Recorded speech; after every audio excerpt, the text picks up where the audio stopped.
discuss ko yung about Kaiser Healthcare Insurance, yung bawat plan type niya, kung ano yung kaya at pwede nyong ma-avail. So, ang Kaiser ay isang HMO or Health Maintenance Organization na partner ng IMG. Ayan, International Marketing Group. So, 7 years mo lang siyang pang-iipunan. After that one, 20 years kang protektado. At dahil ito ay 3-in-1, meron siyang healthcare, insurance, and investments. At para mas lalo nyo maintindihan, i-discuss ko yung bawat plan type. Okay? Ngayon, i-discuss ko sa inyo kung ano yung mga pwede nyo i-avail na plan kapag kayo gustong kumuha ng healthcare insurance. So, ito nga pala yung name ng company, Kaiser International. So, meron siyang age bracket. So, pag 10 years old to 40, pwede ka mag-avail na Key 45 plan. At kung ikaw naman ay 41 to 50, so pwede ka mag-avail ng Key 60 plan. Kung ikaw naman ay 51 to 60, pwede ka mag-avail ng Key 75 plan. So, ito yung plan type. Key 45, Key 50, Key 60, Key 75, Key 100, at so on. Yan, basahin nyo na lang sa baba. So, dito sa Key 45, yung monthly installment niya is 2,647. Kung gusto mo magbayad ng quarterly, ang amount na babayaran mo ay 7,676. Kung gusto mo naman ng semi-annual, ang babayaran mo ay 14,294. Kung gusto mo naman magbayad ng annual, ang isang taon niya is 26,470. Pero kung meron ka namang pera na iniisip mo yung kalusugan mo kasi yung pera nauubos lang, pero kapag kinuha mo siya ng healthcare, ay malaking tulong ito kapag sa oras na ikaw ay nangangailangan na. So, spot money, spot payment, yung bayaran mo siya ng bigla, yung 7 taon, ang babayaran mo lang is 169,640 sa loob ng, sa 7 taon na yun. Kasama na yung 7 years na yun. Then, value after 20 years, kasi nga hindi mo naman ito agad makukuha dahil pinapatubo mo na yung pera. So, value after 20 years is 524,776. At dahil ito ay may insurance coverage, so pag ang dahilan na pagkawala ng policy holder is normal lang na sakit, may makukuha ang pamilya na 202,500. Pero kapag ang dahilan ng pagkawala ng policy holder ay aksidente, madodoble yun, making 405,000. So, ito naman ang K50. So, kung malaki-laki yung budget mo, pwede mo rin lakihan yung hulog mo. So, 2,941 yung monthly installment. Kapag quarterly, 8,529. Kapag semi-annual, 15,882. Kapag annual, 29,411.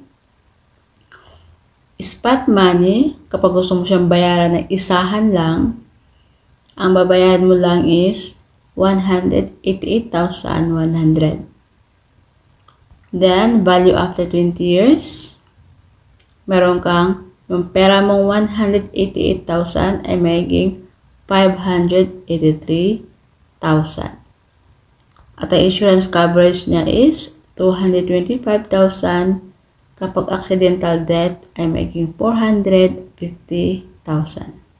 Okay? Then, K60. So, ito yung inabel ko, guys. Ito yung plan K60 yung kinuha ko. So, kung kaya mo lang mag-monthly, ang monthly ko dito is 3,529. Quarterly, 10,235. Semi-annual, 19,058. Annual, 35,293. Spot money, 225,000. Value after 20 years, meron kang 699,000. So, in God's will, after 20 years, meron akong 699,000 na makukuha. Insurance coverage niya is 270,000. Kapag accidental death, maging 540,000.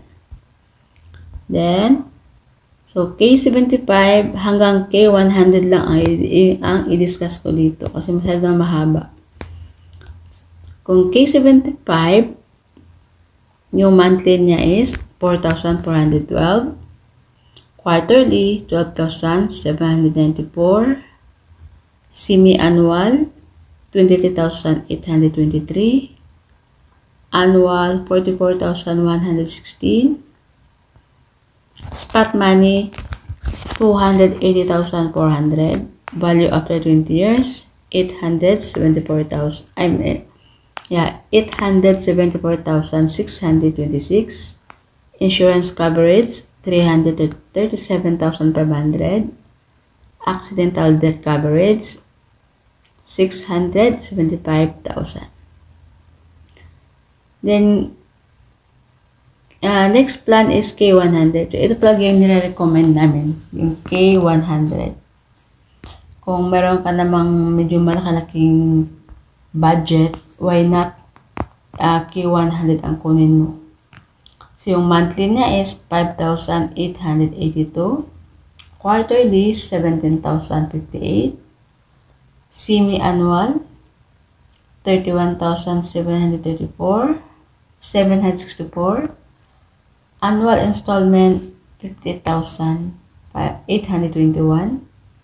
Spot payment, 372,700. Value after 20 years. So, ang binayaran mo lang sa loob ng 7 taon is 372,000. But, value after 20 years, meron kang 1.116 million.